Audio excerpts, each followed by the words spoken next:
प्रणाम। मैं जदुवंश। स्त्री की दोहरी हार। इन दिनों सोशल मीडिया के गदाधारियों ने एक नई राजनीतिक खलनायिका पैदा की है।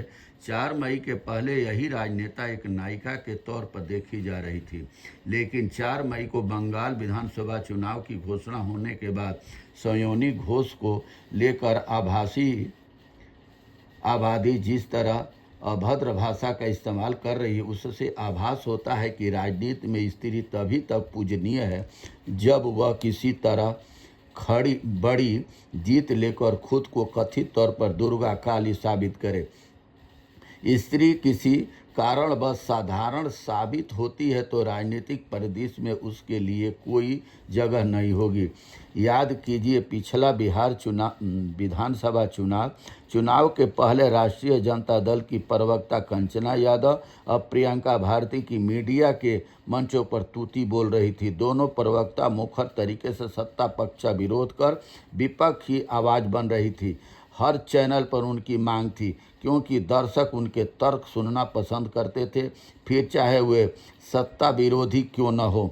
बिहार विधानसभा चुनाव में राष्ट्रीय जनता दल की हार का ठिकरा इन्हीं दोनों पर फोड़े जाने लगा। ये दोनों प्रवक्ता वही बोल रही थी जो राष्ट्रीय जनता दल की विचारधारा थी, लेकिन आभासी आबादी ने कहा इन वाचाल स्त्रियों के कारण ही चुनाव में राष्ट्रीय जनता दल की हार हुई। ऐसा ठिकरा किसी पुरुष प्रवक्ता पर नहीं फोड़ा गया।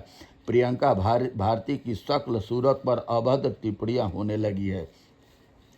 अंग के बाद बंग की राजनीति में सयोनी घोष के भाषण के अंश आम लोगों के मोबाइल पर आ रहे थे, चाहे संसद में उनका भाषण हो या बंगाल के दूर दराज के गांव में उनका चुनाव प्रचार। इंटरनेट का बाजार उन्हें दृश्यता दे रहा था। बंगाल विधानसभा चुनाव में तृणमूल कांग्रेस के सारे प्रचारक एक तरफ थे तो सयोनी घोष एक तरफ।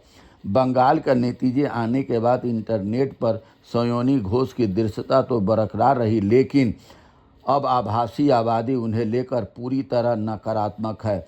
जब गंभीर जगहों पर बंगाल चुनाव में मतदाता सूची के विशेष गहन पुनरीक्षण की भूमिका पर बात हो रही है, तो इंटरनेट का समुदाय आरोप लगा रहा है कि तृणमूल इसलिए हारी क्योंकि सयोनी घोष आंखों में काबा और दिल में मदीना वाले गीत गा रही थी। वैचारिक मतभेद से तृणमूल धर्मनिरपेक्ष राजनीति का प्रतिनिधित्व करती है, जो हमारा संविधान में धर्मनिरपेक्ष सभी धर्मों का सम्मान, एक समान भाव, मान सम्मान देना, हिंदू सिख मुस्लिम ईसाई सभी धर्मों का, सभी जातियों का एक समान आदर सम्मान हो। और यही एक पार्टी है जो कि एक धर्म की बात करती है, उसकी सब तारीफ कर रहे हैं।